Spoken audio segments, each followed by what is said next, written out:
My name is Bruce, and I'm a pastor up in Winona Lake, which is an hour and a half north of here. And there's a bunch from our church here. I've been at what used to be Brother National Youth Conference for 30 years and Momentum the last 4. And I get to share about broken and blended families because it's part of my story. So the earliest I remember is being 9 years old and laying in bed saying, I wonder if my parents are going to get divorced. Because I listened night after night to dad downstairs yelling at mom, slapping mom, her crying, her screeching. And I don't know how I even knew what divorce was because that was 1965. Nobody got divorced in 1965. None of my friends had parents who were divorced. So I don't know how I knew what it was, but I knew things were really bad with dad and mom, and I knew it wasn't what it was supposed to be. Fast forward, we moved to Columbus, Ohio. End of my freshman year, my dad has a nervous breakdown, goes into an inpatient mental health facility, and my mom decides he's not coming home. They separate. A year later, they're divorced. I'm at the end of my sophomore year. I was so relieved and felt so guilty about, I'm not supposed to feel good about this, but it was so nice to have the conflict done. And I was just sick of walking on eggshells with everything with my dad. Let's see if this is going, maybe.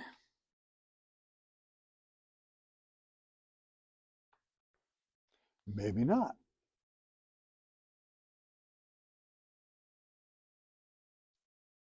There we go. So I heard it, I watched some of it, and I just got to where I felt relieved. Didn't know Jesus at that point. Nobody in our family did.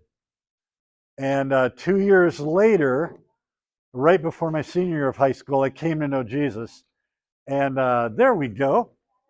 And when that happened, now I started to develop thoughts about marriage, about divorce. I heard, oh, divorce is not just relief. It has all kinds of baggage with it. And here's my story was, it just made me grow up faster. But the older I got, the more I recognized I really lost something in terms of didn't really have a relationship with dad. Once I got married, I don't know what being a husband is supposed to look like. That's in a healthy way.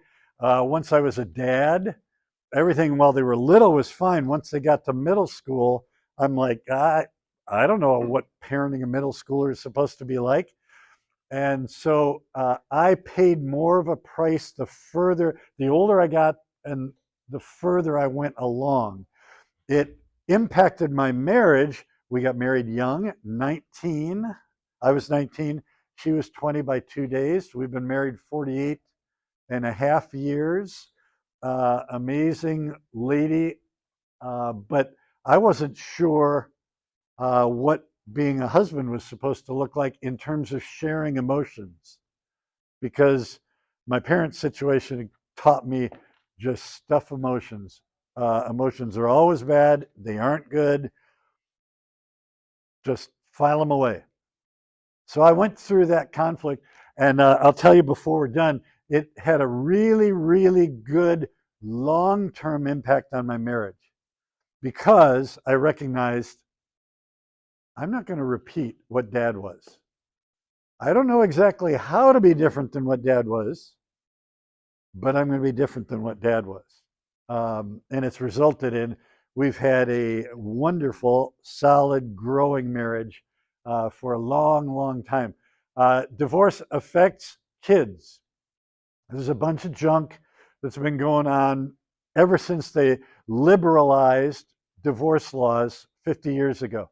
Kids are resilient. They'll be fine. Better for them to be in a happy home than one with discord. So it's all facilitated divorce. And they now know 50 years later, it's all lies. Some are very resilient. I'd put myself in that category. I learned from it. grew from it.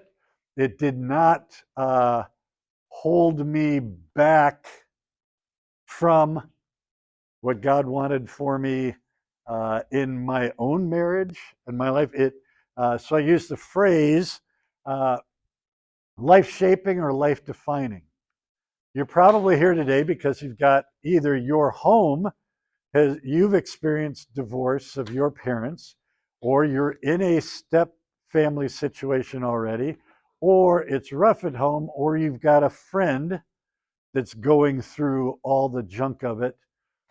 So thank you. Hopefully we can interact here in a way that's going to encourage you.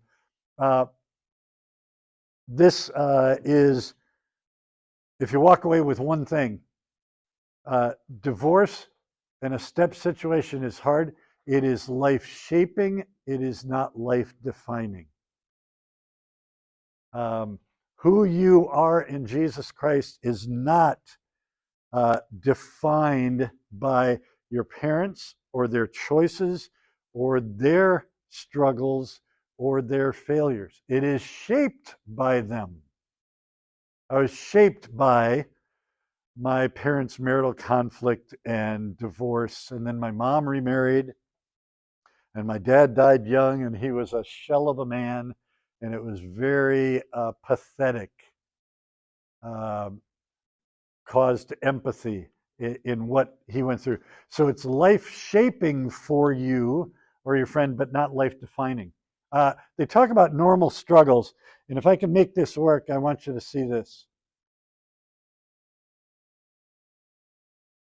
Hard to listen to, huh? Sound familiar? The boy reading that letter looked like he was about 9 or 10. But the emotions are the same. Teenage into adulthood. I've watched that 3 or 4 times, and each time brings tears to me because a bunch of the emotions were exactly what I felt. When he says security, the instability, the I need love from both parents. So it's some of what they call normal struggles. You've got on your outline, maybe. There we go. Fear is one of them. Fear the other parent will somehow abandon or disappoint you. Fear that the departing parent, you won't have an ongoing relationship with them. It's all changing. Fear that when they remarry, their new marriage is going to end in divorce also. Fear that you're going to get hurt again. Anger is another one. I'm angry at the parent that left. I'm angry at God, who should have stopped it from happening. I'm angry at this new step parent who's into the mix and has messed everything up. So mix of anger. Then I feel guilty about, like I said, I did. I'm glad Dad's gone. Oops, I'm not supposed to feel like that. I should have some kind of loyalty and love toward my dad. And the fourth one, distorted view of God. And I think that's the biggest and most damaging, because my desire, I just don't want to be hurt again. And we can easily shift into this has been disruptive, destabilizing, painful, hateful. I don't want anything like that to happen again. And I'm saying, you better not have anything like this hurt me like that again. And God's saying, I got this. I got you. And we can idolize the stability or the freedom from pain more than worship God. And what are you trying to teach me through this, God? What are you trying to produce in me through this? Because divorce, God is not sitting up there going, oh no, what do I do with my child now? My son or daughter, oh, this is going to wreck them. Nope. He's bigger than that. He's greater than that. And his love and what he accomplished at the cross are bigger than any sin, failure, disruption from either or both of your parents. But boy, in the middle of the pain, can we go, oh, this is bad. This is uh, wrecking my plans, my dreams. Um, Part of what God creates in us is a forgiving attitude. So Romans chapter 12. If you got a Bible with you, turn to Romans 12. And I'm convinced that divorce is one of the things that leads us to opportunities to learn about forgiveness, opportunities to learn about grace and mercy, opportunities to forgive as God in Christ has forgiven us. So Romans 12 has a real challenge. Verse 17, do not repay anyone evil for evil. Be careful to do what is right in the eyes of everyone. Oh, you felt like I'd like to give that parent a piece of my mind. They have no idea how they have hurt me, hurt mom, hurt dad. Don't repay anyone evil for evil. If it is possible, as far as it depends on you, live at peace with everyone. Don't take revenge, my dear friends, but leave room for God's wrath. And then he quotes the Old Testament. God's going to settle the score. God's going to deal with the other person and what they've done. Our job, verse 21, overcome evil with good. Overcome evil with good. I wanted to wave this. I don't have a whiteboard to write down, but if you want to write on your notes, WLGrace.com is our church's website, and there's a sermon series there that we just finished called God Called It Good. And we tackle marriage, sexuality, and the next things you got on your notes there, we're going to fly through in just a couple of minutes.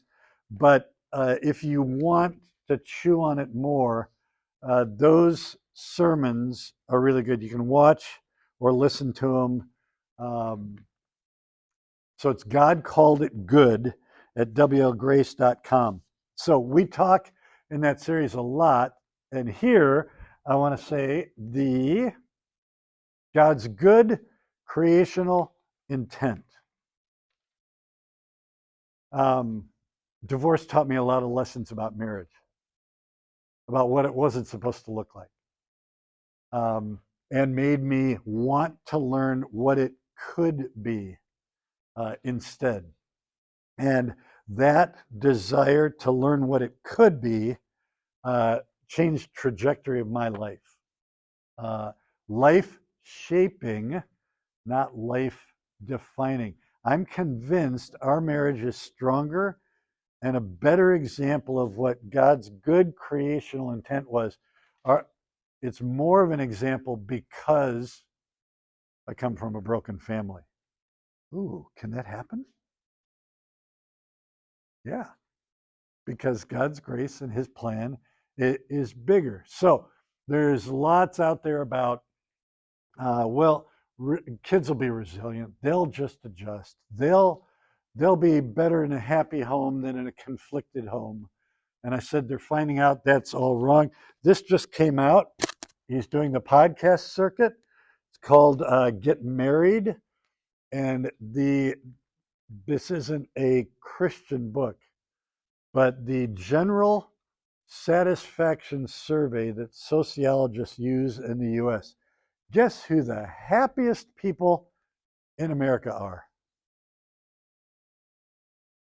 Married, one man, one woman, faith-based relationships are happier, healthier, and The funny thing about it, he said, I go and do my podcast, and they say, what was the most surprising thing about all your research? The guy's a sociologist. He said, I had to figure out how to say on podcasts. Most surprising thing was the best and most satisfying sex lives are one man, one woman, committed for life with faith. Oh, you might think God's design was for our good. No, nobody goes into marriage thinking, we'll get married, try it out, and then if things don't work out, we'll divorce down the line. At least followers of Jesus don't. There's disappointment, there's change, there's brokenness, but God. Biblical view of marriage, you've got on your outline some of the things. What does God have to say about what marriage is to be? And that would be a whole nother seminar. So I put it on your outline. You can see a whole bunch of passages. This was a list that I used in that sermon series that I just referenced. God called it good. Well, what's good about it? Why did he design it the way he did? Nowadays, any kind of marriage, guy with guy, girl with girl, polyamory, multiples, doesn't matter. Who cares as long as everybody's happy? Time out. The research doesn't show that. What God designed and described for our good is the best for our souls. So I put it in your outline because as you're thinking about broken and blended, what do I want? What do I want in my future? I want that. I want God's design. I want what he laid out for us. And I think it's great that the research now from secular world is all going, oh, you know, that seems to work out the best. So all of us who've experienced broken or blended, though, are going, okay, well, I didn't grow up with that. What do I do now? And so I've got on your outline, does God have anything to say about divorce? The most famous verse is the one that's listed first there, Malachi chapter 2, that he hates breaking the covenant with the wife of your youth. Malachi 2, God's describing his relationship with Israel. God's the husband, Israel is the wife. She's been unfaithful to him and has broken the covenant, their lifelong commitment. And he's using that picture and then describing men who do violence to their wives. The word abuse isn't in the Bible. The Old Testament word is oppression. Oppression. It's to harm, hold down, press is in the word, oppressing a spouse. That's what my dad did, physically, verbally, emotionally with my mom. And God says he hates it. It's wrong. It's a violation of covenant. Jesus had a lot to say about divorce.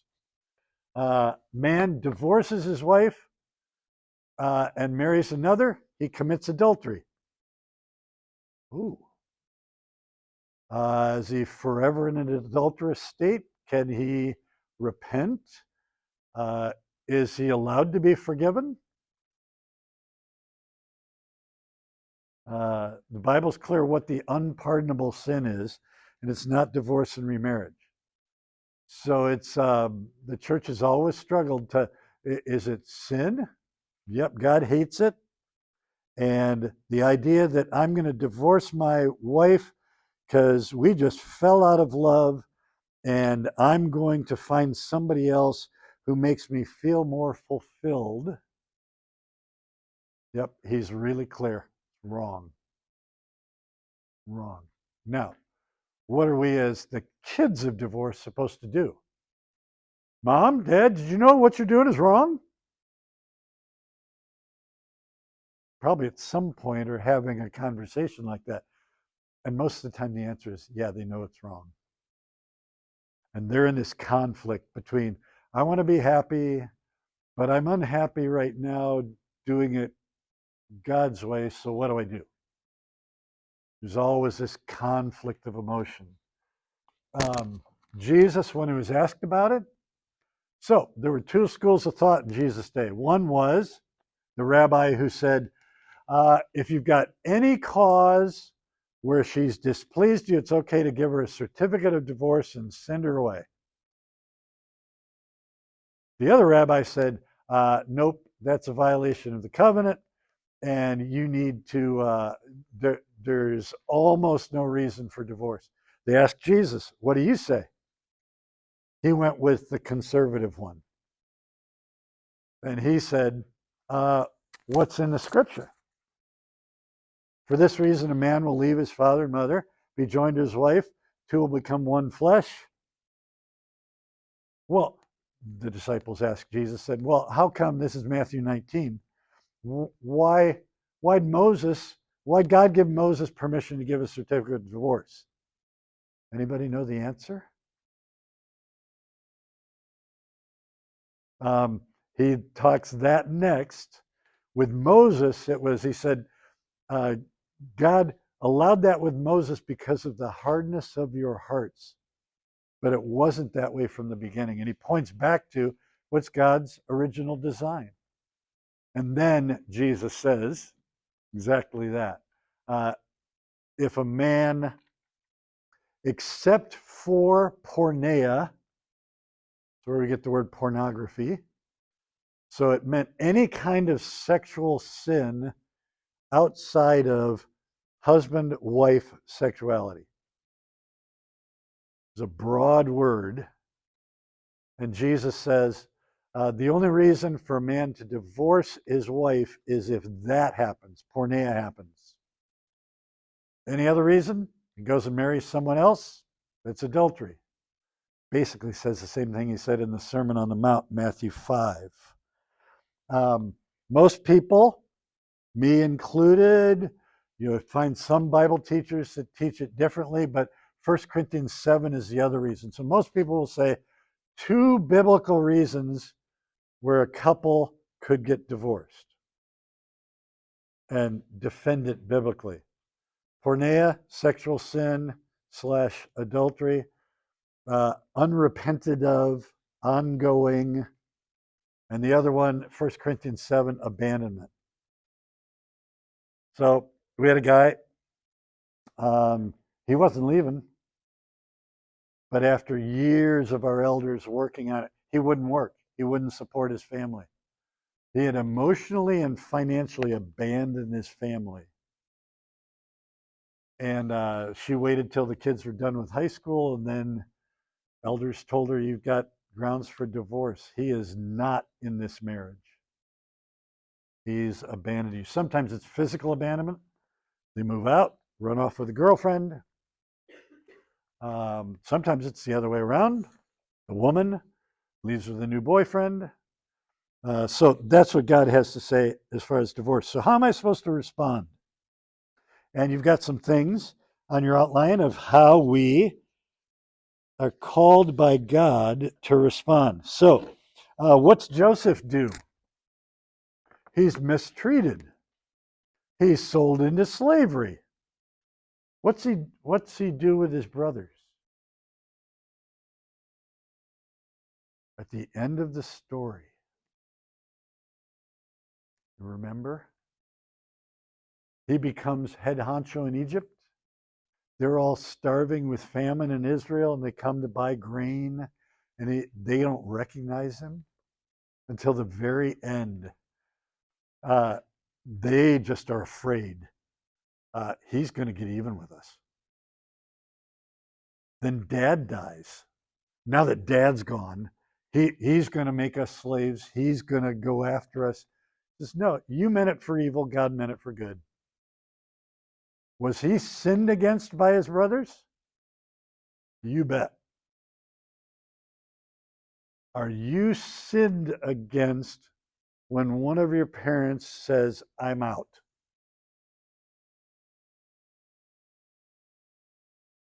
But what do we do when we're sinned against? God teaches us deep lessons about forgiveness. The way He has forgiven us, we now forgive someone we love and need in our family. Ephesians 6 says, honor father and mother. It's the first commandment with a promise. Boy, did I struggle. Here's what helped me. I did not respect my father, didn't want to be like him, but I knew once I got saved, knew that God had called me to honor him. So I had to deal with my attitude every time I visited with him, because there's back and forth custody, visits, that kind of thing. I had to deal with my attitude. How do I honor him when I don't want to be like him? We read Romans 12 already, talked about forgiveness. Hebrews 13. God will never leave or forsake us. A parent might leave. Dynamics at home change. A step-parent's brought into the mix. But God doesn't leave us alone in dealing with it. Isaiah, don't be afraid. Don't be dismayed.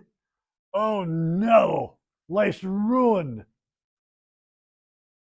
God says He will be with us, and He will, one of my wife's favorite phrases in hard times, He will hold us up by His righteous right hand. There's emotional garbage and junk and wreckage and all the emotions that little boy read about, but God's got you right in His hand. How we respond. So 2 words that you've got there on the outline. We are now at the 3rd page. Comfort is the first one. Let's go here. Comfort, and the second word is challenge. So comfort in the losses. Hebrews 4. We don't have a high priest who can't sympathize with us in our weaknesses. We have one who has been tempted in every way as we are, yet we get to come to him and find grace and mercy to meet us in our need. He's the one that gives us comfort. 2 Corinthians 12, Paul says, God gave me, to keep me humble, God gave me a thorn in the flesh. I said, please, take it away. I don't want it. I asked him 3 times over, please take it away. And he said, my grace is sufficient for you. God didn't change the circumstance for Paul. There will be hard things that you'll feel with home and blended family and go, get me out of this. And he'll say, my grace is sufficient for you. And then he explains why. Because my power is made perfect in weakness. I don't think I can handle this anymore. The way they are, or the way my step-parent treats me, I can't handle it. My strength is made perfect in your weakness. God gives us the comfort. And then challenging the lies. Here's what I mean by that. Big difference in saying, let me say it this way, Satan will go after you. He'll go after you in terms of your emotions, in terms of your thoughts, because of what the damage, because of the impact and the residuals, what you have to deal with as a result of their choices. And Satan will go after you and go, yeah, see? And I've talked with other kids of divorce. Listen to the difference between dad left, I'm the cause, I'm damaged goods, versus dad left, I've learned some deep lessons about forgiveness and not getting better. I've had to learn how to relate to Dad and his new wife. I think now I know how to turn to God more deeply in the midst of disappointment and struggles than I knew before. You hear the difference? So the lies that come are, well, you're the cause, and if you'd been different, the other part of my story is my dad, partially because of his mental health struggles, partially because his life was built on family, house in the suburbs, good job to provide for the family. And after the divorce, he never got back on his feet. Emotionally, vocationally. And so his life was a wreck. And he had to blame somebody. Guess who was blamed? I'm the oldest of 5 all boys. So he was mad at my mom for divorcing him, but he was mad at me. It was my fault. I'm the oldest. If we had behaved differently, they would have gotten along better. All a lie. I knew the lie in my head, but it still hurt to get it. One year I was an Operation Barnabas leader. We did it a bunch of years, my wife and I. My dad sends me a letter addressed to Operation Barabbas. You know what that was? Barabbas was the killer, the murderer that was released instead of Jesus. That Passover when Jesus was tried and killed. My dad was given a little jab. You're like Barabbas. You've killed me. Lie. All lies. But we have to challenge the lies.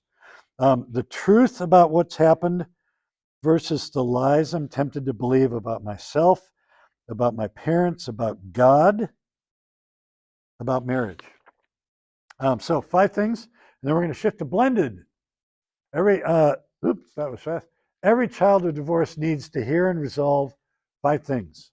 This is navigating. It's happened. It might happen. Happened to my friend. They aren't on there. Number 1. How is it on your outline? Oh, they're there. Number 1. It's okay to still love both of my parents and the step parents. Forgive and love them both. The issue of respect and loyalty. Second, I'm not responsible for their breakup, for getting them back together, or for taking care of them. You don't shift into the role of parent. Third, I don't have to be perfect to keep my parents from divorcing me or losing their love for me. I'm not an inferior person or damaged goods, and my parents' divorce doesn't ruin my future or condemn me to repeat the mistakes they've made when I'm an adult. I've put here on the table, there's a bunch of copies of some resources. These are books that deal with step situations and being child of divorce. And there's a list on here of a couple of podcast things and YouTube videos also, that if you want to pick that up. The other one that I wanted to show you is right here. This has made a difference for me. There's lots of resources like this, but who I am in Christ. Because every time I struggle with failure or feeling like I wish things had been different, I go back to what has Jesus said about me and my relationship with him. Up here, there are a couple of things about step families. This guy's the Christian expert on step situations. And then there's several books on children of divorce, helping children survive divorce, help my family's messed up. So you can look at those, take a picture of them if you want to, if that's something that you want to pursue. afterwards. Did we do all 5? Yes. Okay, questions you want to ask?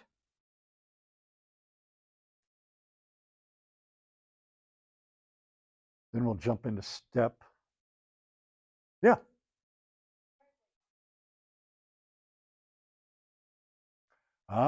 Good question. Um, Differently, but my desire is yes. I wanted to, my stepdad was cynical and always criticized all 5 of us. We felt like that was a challenge to, okay, we're going to live out the fruit of the Spirit. This, we could never tell, was he a believer, not a believer? He was so sarcastic and cynical. We could never get an accurate read on him. But our response was, doesn't really matter what he is or does. God's put us in a spot to live like Jesus in front of him. So lots of times I wanted to give him a piece of my mind. With the criticism and the cynicism. And I just was like, nope, love, joy, peace, patience, kindness, goodness, self-control. So I'm giving you, talking out of both sides of my mouth. Not the same as your birth mother and father, but when one of your parents makes a choice to bring them into your life, you now are in a spot to respond to them the way Jesus would want you to respond. I sometimes think of it as every family has weird Uncle Harold. Yeah, it's the family member that is the hardest to love and acts the strangest. And well, okay, you go to the family reunion. What do? Everybody works at getting along with Uncle Harold. Well, step family, it might be that way for you with the stepmom or stepdad. But that's a great question. Another one? Okay, let's talk step a minute. Then that may give you more questions. And I'm hanging around afterwards. If you want to ask a specific question with your situation, I come back every year and do this. This is my 4th year. It's changed every year a little bit, but I do this because I get to talk after the session to people who have some of the hardest situations I've ever heard of, but are choosing to walk like Jesus in the middle of it. And it encourages my heart. Step, sustained, this is an original with me, sustained threat of experiencing parental cutoff or separation. So just an acrostic on step. There's an immediate impact because of blended families. There is a series of losses that come with remarriage. I might have to leave the neighborhood, go to a different school. Whichever parent remarries, is there a job change now? How are things going to change financially? It takes the instability that came with divorce, instability, insecurity, hard emotions, fear, anger. Does God know what he's doing? And it now adds another layer on top of that, a second set of impacts that come with the remarriage, with now the step family situation. Because there's loss to me as the child, as the student. Oh, what's this going to mean for my FAFSA and my college and my future? There's a whole nother layer that comes with step things. It can make students more insecurely attached to their parents. It can make students more oppositional, defiant, disrespectful. It can cause students to carry more shame or embarrassment because of the stigma that came with the divorce and now the remarriage. And so there's immediate impact and there's residual impact, meaning it comes later. It keeps dripping. I thought I had handled this, but there are more things. The residual, I have to go back to God's still in charge. God's got a plan. I'm still in his hand. He's upholding me by his righteous right hand. There's nothing that my parent or my step parent can do that can dissolve or undermine who God says I am in Jesus and my identity in him. He's got something he's teaching me in all these garbage emotions. He's somehow using this to shape me for my future in a way that's going to honor him. One of the things that happens is the merging of two cultures. You become a third culture kid. So here's what they mean, insider and outsider. So if you are living with mom and her new husband, you're an insider. Because the strongest relationship in a family, as in the growing up years, is typically mom to her birth children. So there's you and mom, and you got two siblings, and in comes a stepdad with his two kids. Now you're a family of 7. There are insiders and outsiders in that family. The insiders are you and your two siblings and mom, and the outsiders, dad's an outsider. He's just come in with these two step siblings. And there's this dynamic that is very different. When you go to dad's house and his new wife, you are now the outsider coming in because you are not a birth child of the stepmom. And there's a different layer of tensions there. Can't tell you how many times I've heard my step parent doesn't like me. I'm a bother because she loves my dad, not me. Or the other way around. The gender's flipped in terms of the stepmom, stepdad. Birth order changes. I was the oldest. Now it's a blended family, and I'm the middle child. A third culture kid, you know what that is? Third culture kid is somebody that grew up abroad, a missionary kid. So my nieces grew up in France and England. They come back, 2 of them came back to America. They don't fit. Their first culture is England. Their second culture is America because their parents are American, but they haven't grown up here and everything is different. And the slang terms are different. And they're basically a third culture. Sort of fit here, but they aren't actually English. Sort of fit here, but they're more English than American. And so they're third culture. And that same dynamic that happens for people raised abroad happens in step families. Am I the insider, the outsider? I feel like I'm in the third culture stuck between the 3. That's normal. Relationships. Colossians chapter 3. Clothe yourselves with compassion, kindness, humility, gentleness, and patience. Clothe yourselves. Mom or dad remarries, and you're now in a step situation. It's going to take time with those relationships. The step parent is wise if they say, nope, I know, I'm not your mom, I'm not your dad, but I want to have a relationship with you. So however much relationship you'll give me, let's see what we can do to grow it. But not all step-parents are wise. Some will go, come on, I'm your stepdad now.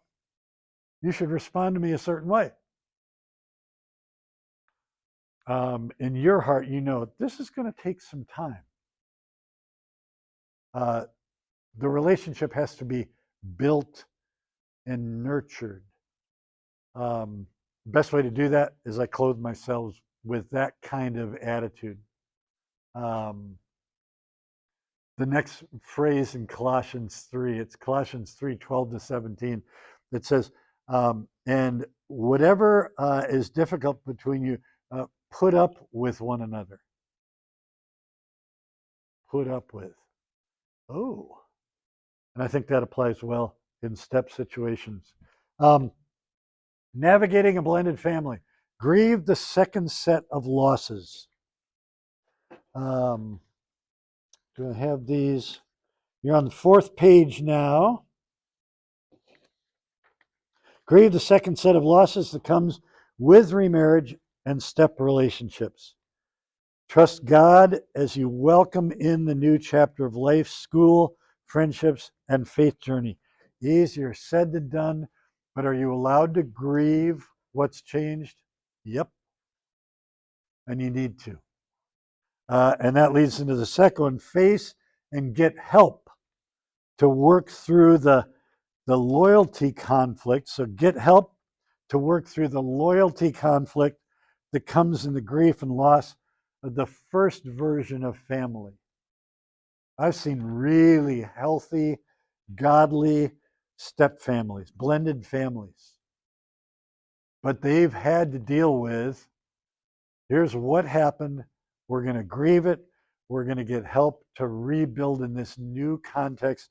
And that whole idea of welcome in the new family, new chapter of blended family, easier said than done. So this is a great spot this week to talk with the youth leader, to be able to say, I've just kind of bottled things up, but it's time for me to grieve and process and figure out what is God teaching me through the mess that my parents made. Not disrespectful. I'm not saying that disrespectful toward the parents, but their choices impacted you. But God's still in charge. God's got a purpose in it and what he's going to do to shape us. Third, you don't know the whole story of what has gone on with your parents' marital struggle and their breakup, and you may never know, and that's probably better. And it's okay to go, I don't know exactly what happened between them. Maybe it's better to have your heart and mind shielded from that. Too often parents want to dump on the other parent and want to tell you, well, let me tell you what he did. Let me tell you how she treats me. You know what? Let me be your son or your daughter, and that's not really going to help you to unload on me about him or her. And that can be said respectfully. Fourth, acknowledge that you can't fix it. Not your job to fix their marriage. Parent your parent. Be the support system of your hurting parent. They need to seek out people that are going to support them and be the spiritual support system. And last, craft a response. Oh, let's see. Craft a response to people who are curious and ask about your family. A friend of mine, she works at Grace College. I love the way she said it. Oh, you can say, I'm in a single parent family. I'm in a blended family. And what she did was she said, and I see God moving in our family by ... filled in the blank. I love that I'm in a blended family. Most people stop right there. She said, I'm in a blended family, and here's what I see God doing right now. Yeah, my mom married this guy. He's not a believer. She has come to Christ since she married him. And now we're all working at loving him, and I think God's at work in his life. She could easily have said, yeah, my mom married a guy that's not a believer. She wasn't a believer either. And now she's stuck in an unequal yoke marriage. She didn't. Here's where I see God at work. 6, be a gracious son or daughter. Whatever either or both parents have done to sin against you in the process of the blowing up of the marriage, the damage of the relationship, whatever it is, God calls us to forgive. His grace and mercy are bigger. Aren't we glad? And 7th, if there's a difficult relationship with a step parent, work it out with your bio parent. It is the bio parent's responsibility to, if they make the choice to marry someone and bring them into your life, it's their job to make sure the relationship between you and the new step parent is healthy and growing.